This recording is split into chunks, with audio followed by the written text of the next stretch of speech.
Okay, so I got the top cover off. Here's the bolt. I'll tell you exactly where it came from in just a second. But if you remember, on the first video, I was videoing this and I found the problem with the bolt. I figured out a fast way to get it out. So my bolt was facing this way, stuck into the flywheel. I took the cover off. I could see it up here. I couldn't get anything in to unscrew it. So what I did is I did reverse psychology, I guess you could call it. I grabbed, sorry about my shop, it's a mess right now, but just grabbed my DeWalt drill, put it on reverse, and all I did is when I turned it on, it would turn the wheel this way.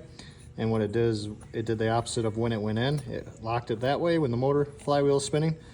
And when it came back in reverse, it just reversed that bolt right back out, shot it out on the table. There's the bolt right there. Where this bolt came from, if you look right down here in these slots, see that bolt is missing. All the other ones are still on, but it was right there.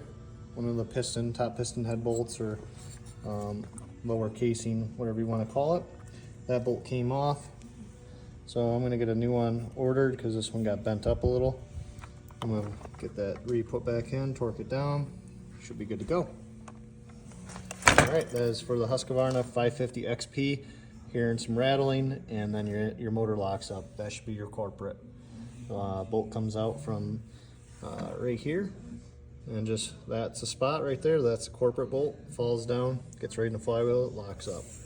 Might be a good idea if you haven't had this situation. It's not fun when you're up north in the middle of nowhere and this happens, but my recommendation would be to go through and check these after purchasing, even if it's brand new like mine was, because that could be your corporate, and it is not fun when that happens in the woods. All right, see you guys. Have a great day. Happy cutting.